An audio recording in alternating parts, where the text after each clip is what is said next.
I'd like to shift just a little bit and talk about a couple of his upcoming matchups. Yeah. All right. Coming up very soon here, July 14th.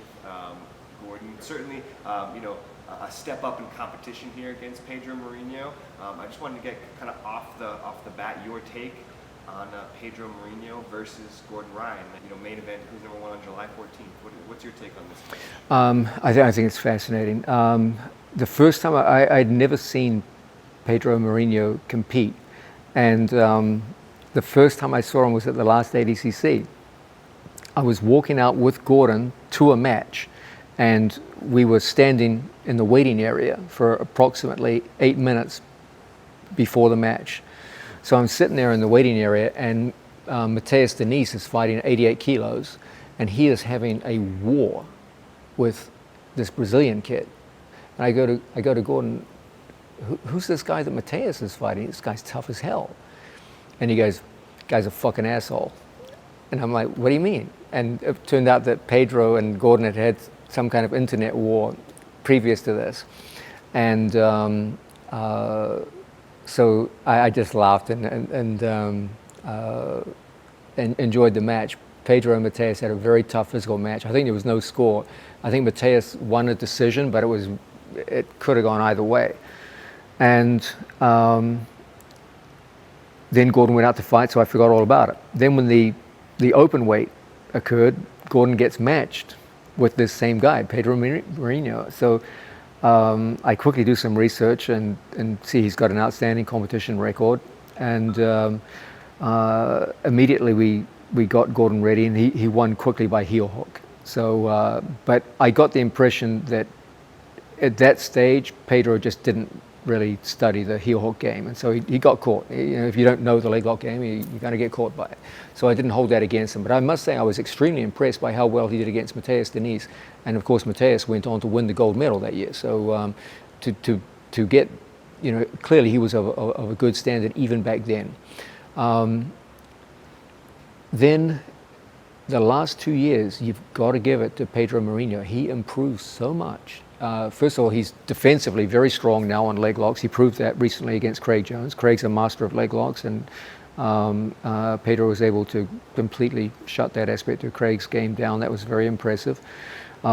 He himself has been scoring leg lock wins since then, so he's obviously taken that lesson and brought it into his own game, so I was very impressed by that. And he's been on a streak lately, just beating a lot of very good people. He's got great physicality. He's got great sense of how to understand the rule set and use tactics to win. Physically, he's a real specimen.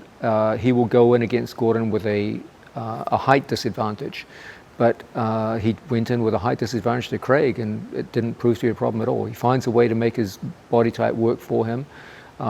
He's got a nasty arm and guillotine, does it well on both sides. He's got he's got both left and right side guillotine attacks.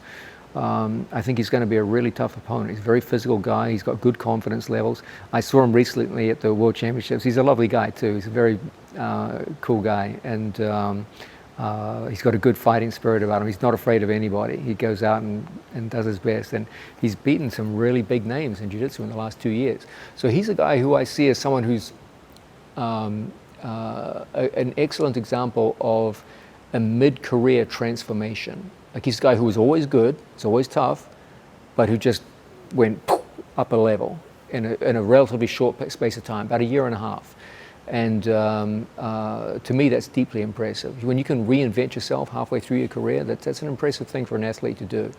So I'm looking at this like it's going to be a different Pedro that Gordon fights this time. This is not going to be the guy that's going to be surprised by a heel hook like he was last time he fought Gordon. I think there's going to be a lot of standing wrestling in this fight, unlike the first one where Gordon just came straight out and they went straight to ground. I think Pedro is going to be have much better anti-leg lock tactics this time.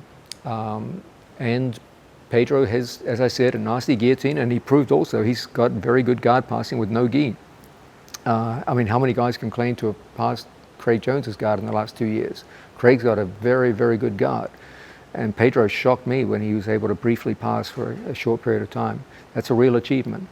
So, and from Pedro's perspective, he has the advantage that even if he just puts on like a strong performance against Gordon, he doesn't have to submit Gordon. He just has to, imagine if he passed Gordon's guard a couple of times, like he did with Craig. Imagine if he was initiating most of the standing tie-ups and outworking Gordon. That would be enough for him to win a decision. He'd be a legend if he did that. So I think that this is going to be a very tough, scrappy, physical match. I think Gordon's going to have to work hard to put him down, get top position, and try and restrain him. It's going to come down a lot to pacing. Pedro's had some long matches in the past, and he knows how to disengage and get his breath back, because he does have a very high work rate. So he has to sometimes pull himself back so he doesn't get exhausted.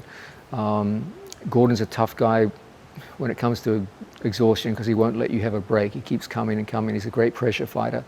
So it's going to come down to Pedro's ability to try and work hard, back off, work hard, back off, and use match tactics to ensure he doesn't get exhausted against a bigger, heavier opponent. And so it should be fascinating.